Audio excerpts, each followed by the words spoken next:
Okay, everybody, we are back with another set of notes. So on our Unit 2 table of contents, we are going to be on page 23.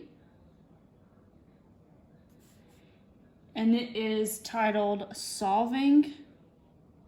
We can put solve and graph one variable inequalities.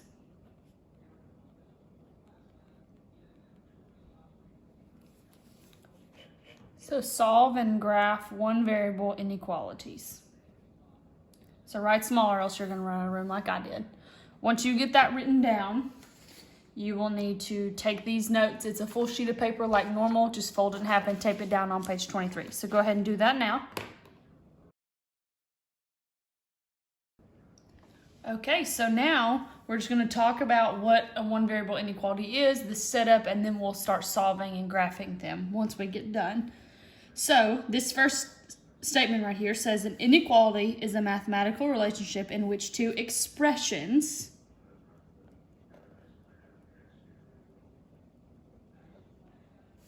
mathematical relationship in which two expressions are connected by an inequality symbol.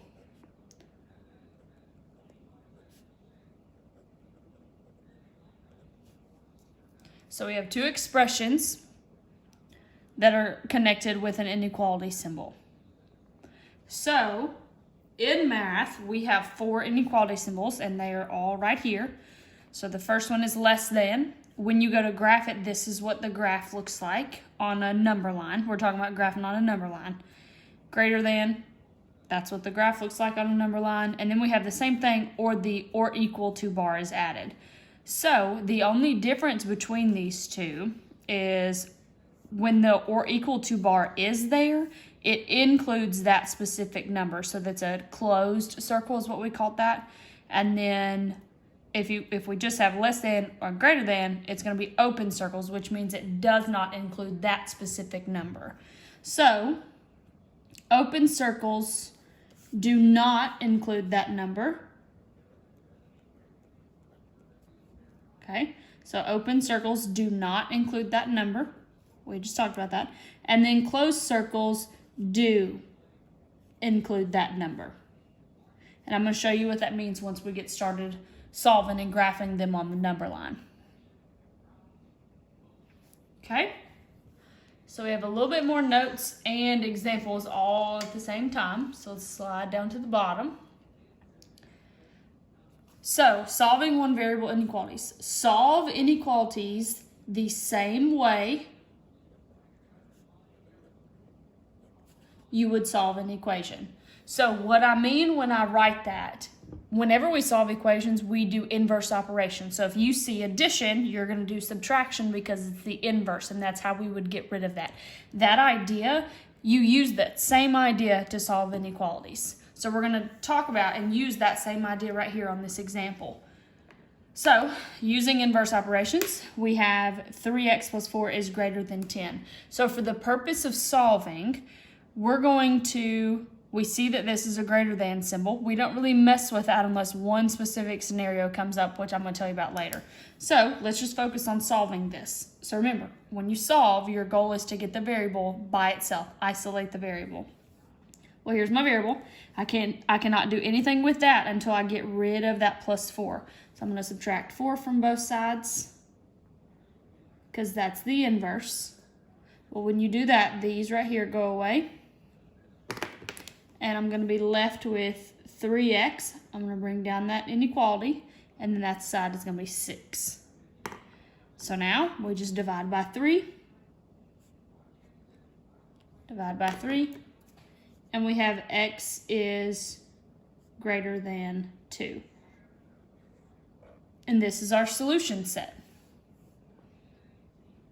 Okay, so we solve it the same exact way as you would an equation. The only thing now, it says x is greater than 2. That means any number that you pick that is bigger than 2, when we plug it back into here, it's going to be a true statement. So I'm going to show you what that looks like. I'm going to put over here, we're going to check it. because we can check stuff to make sure that it actually works. And we're going to choose just any number that's bigger than 2. So we'll go with 4. So what I'm going to do, I'm going to substitute in a 4 into that x into my original inequality. So I'm going to have 3. I'm going to substitute in a 4 because I'm just picking a number that's bigger than 2. Plus 4 is greater than 10. So now I just need to simplify this inequality and make sure that I get a true statement at the end. If I do, then I'm good to go. So 3 times 4 is 12. Plus 4 is greater than 10. So 12 and 4 makes 16. 16 is greater than 10. That is a true statement. Okay? So if you pick any number that's bigger than 2, it'll work. But if you pick 2, so imagine we put a 2 in that spot. So it's going to be 3 times 2, which is 6. And then 6 plus 4 is 10. 10 is not greater than 10, so it would not be a true statement. So that's why we can actually include the number 2. Okay? So down here at the bottom, where it says warning and bold in all caps, here's the one thing that you have to look out for whenever you're solving for this. It says if you multiply or divide by a negative number, so if you multiply or divide by a negative number, flip the inequality symbol over. This is just the one weird thing about inequalities that you have to remember. If you don't remember and you end up multiplying or dividing, you'll get the inequality wrong. So we just have to make sure that we flip the inequality symbol. So let's just solve this and you're going to see what I'm talking about. So we have negative 2x minus 5 is less than or equal to 3. So I'm going to just do inverse operations. I'm going to add 5 to both sides to get rid of those. So I've got negative 2x is less than or equal to 8. Now I have to get rid of that negative 2. So I'm going to divide both sides by negative 2. Okay, when you do that, when you divide by a negative number, and I will tell you that you divide by a negative number way more than you multiply. So make sure that you watch out for this. When you divide by that negative number, the very first thing I want you to do is draw your little arrow and flip that inequality symbol around. Because if you don't, you will get the entire thing wrong. Once you flip that around, you just then simplify. So we're going to have x is greater than or equal to 8 divided by negative 2 is negative 4. And there we go. If you don't flip around the inequality side, then you're choosing a set of numbers that doesn't actually work. So right now, if we were to choose any number that is greater than or equal to negative 4 and plugged it back in, this would be a true statement. So that could be 0, 1, 100. You could choose any number that's bigger than negative 4. Or equal to negative 4. Okay? We have a few more examples on the inside that I'm going to work through with you. So go ahead and flip to the inside. All right, now that I have my paper fixed, we're going to take a look at these less than inequalities. I'm going to do the first one, then I would like you to do the second one, just so that you can get a little bit of practice on your own. So what the very first thing you should notice about both of these examples that I have, they both have a set of parentheses. So in order to get rid of the parentheses, remember we would just distribute. So don't get freaked out by the parentheses, just distribute to get rid of them. So I'm going to do that for this first one. I'm going to distribute just like this. I'm going to have 6 times 4x, that is 24x, and then 6 times 5 is 30. I'm going to bring that down. The next thing that we need to take care of is this 30. Now that I've got my parentheses taken away, I need to focus on getting that variable by itself. So let's subtract 30 from both sides. Remember, you're just doing the inverse operation. That's all you're doing. So I'm going to subtract 30. That gets rid of those. I'm left with 24x is less than, that's going to be 96. Now the only thing left is to divide by 24. Now, real quick, since we divided by a positive right here, we are not going to flip our inequality symbol, okay? So I'm going to have x is less than 4. And that is my solution set.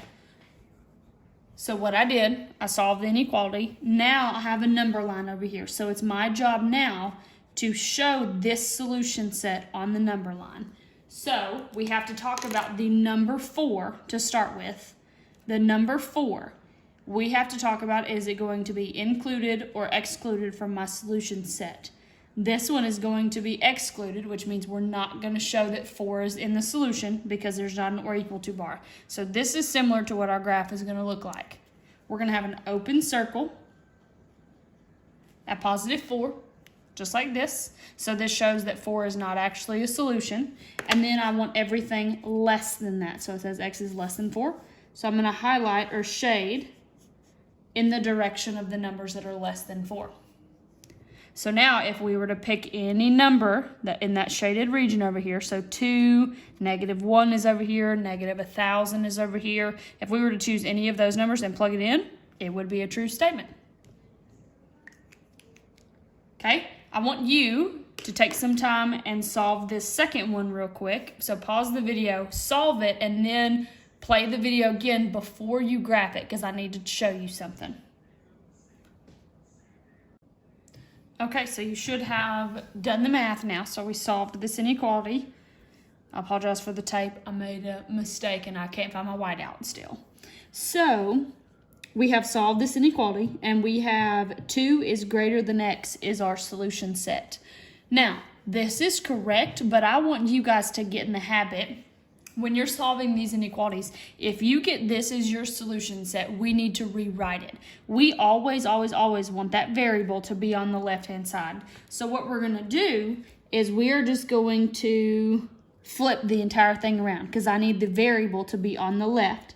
So if I put that variable on the left, keep in mind you guys learned inequalities about something about an alligator eating the bigger number. If this I learned it as Pac-Man, but if this inequality symbol is eating this 2, when we rewrite it, we need to make sure that it is still eating that number, okay? This right here will help you graph it correctly, and this is how you're going to see it on all tests that you take for me, the state test, any person that writes out inequalities, this is how they are normally written out, okay? They are both correct. I do want to make that important. They are both correct, but this is the one that you're going to see the most. So just keep in mind, if you get something like this, just flip it around. It's not that big a deal. It takes like half a second to do, but this is what we need to graph it. So we're going to have an open circle because it's not equal to, so an open circle at 2. So I'm going to draw me an open circle at 2, and then I need to shade everything that is less than 2. So when I look at this number line, all the numbers that are less than 2, that's the direction that I need to shade. And there we go. So that means if we were to choose any number in this pink shaded region and plug it in, that inequality would be a true statement. Okay? So let's take a look at less than or equal to. Same concept, except now we have the or equal to part. So instead of drawing an open circle at the number, we're now going to have a closed circle because it can actually be equal to whatever number we have in our solution set. So we're going to go ahead and start. We have no parentheses, so I move on. The next exponents are the next thing. So this just looks like a pretty standard inequality. We would need to solve it just like we normally would. So the first thing that I notice when I look at this is I have variables on both sides. Obviously that doesn't work. We need to have variables all on the same side. So the trick that I tell my students always is when you're looking at these numbers, pick the smaller one, the smaller number of variables, and take it to the bigger one. If you do it that way, it helps you to avoid negatives. So there's an understood 1 to be in front of this one. So I'm looking at -4 and 1. -4 is the smaller variable. So I'm going to take that -4 and I'm going to move it. So I move it with inverse operation. So I'm going to add 4x and add 4x.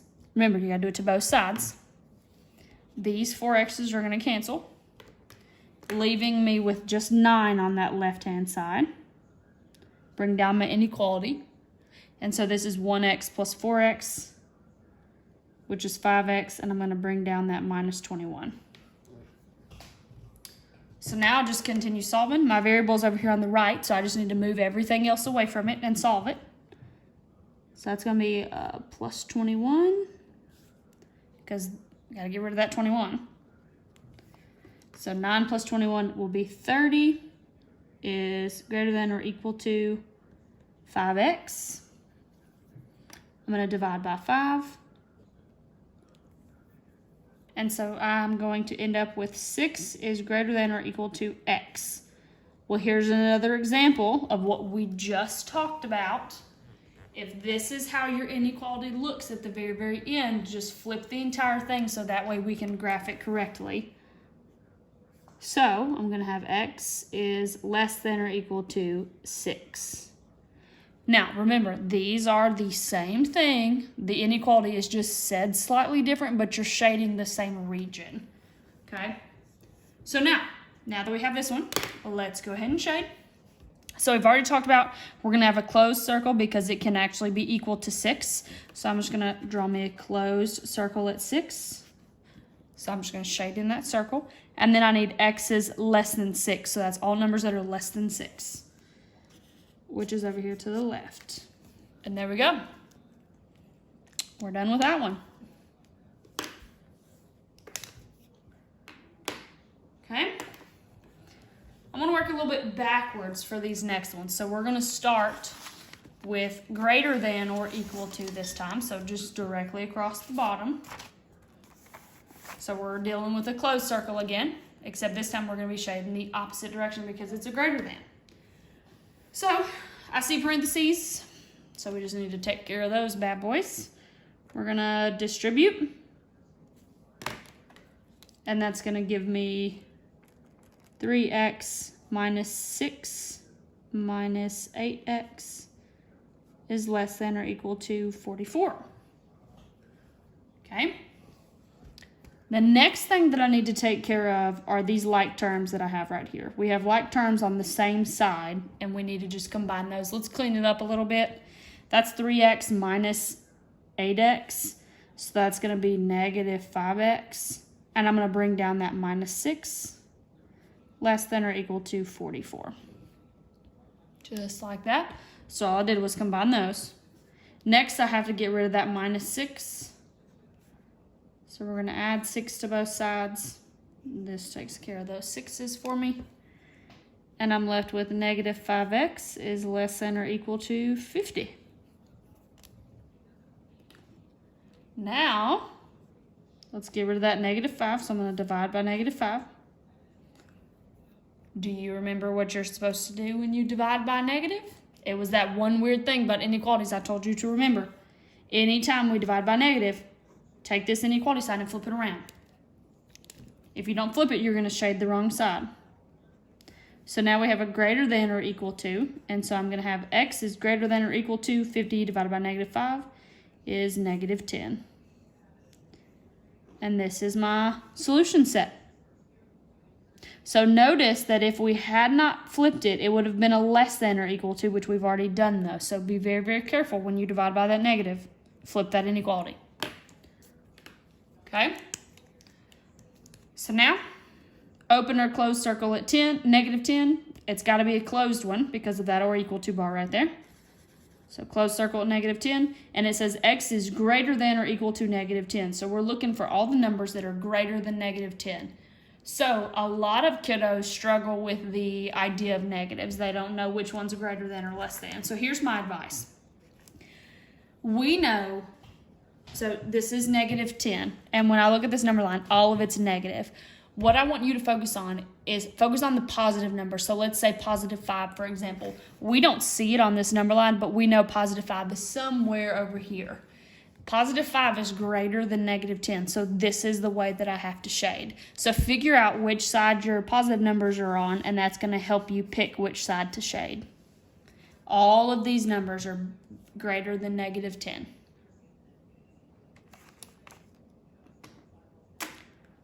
All right. So I'm going to do, let's go to that top one on greater than, and then I'll let you do the second one. So we have two greater than problems. So we're back to the open circle because there is no or equal to bar on our inequality symbol. Again, both of these, if you take a look at them, have parentheses. We would just distribute to get rid of them. Not a big deal. So that's what I'm going to do for this first one. Distribute a little bit. And I'm going to have 7 plus 49x is greater than 252. Okay? So now, can't do anything with that x or that 49. So I just kind of like hold my finger over it. I have to get rid of that 7 first. So I'm going to subtract 7 from both sides. That's going to take care of those 7s for me. And then I'm going to have 49x is greater than 245. Divide by 49. And we divided by a positive number, so that inequality is going to stay the same. And I'm going to have x is greater than 5. And there we go. So now I just have to go graph that on the number line. So at 5, so I'll go here to 5. I'm going to draw an open circle to show that it does not actually equal 5. And then I'm going to show you every number that is bigger than or greater than 5. Okay, so here's what I want you to do. Pause the video right after I get done saying this and solve this inequality and try to graph it. I will tell you, you have to be careful about the one little thing. So just be mindful, stay on your toes, get that one solved, and then when you're done, press play. And there we go. So the one thing that you had to be on your toes for and be on the lookout for was when we distributed, this coefficient in front of that variable was a negative, which means at some point when we're solving, we're going to have to divide by that number. And when we divide by negative, here's that inequality symbol. It's just going to do a little flip, and we're going to flip it around, and then this is the one that we actually have to graph. So open circle at -8, and I need all the numbers that are bigger than -8, so x is greater than, so that's off to the right. Okay? Hope that made sense. I got a few practice problems for you to do, so go ahead and knock those out. Let me know if you have any questions. Great job.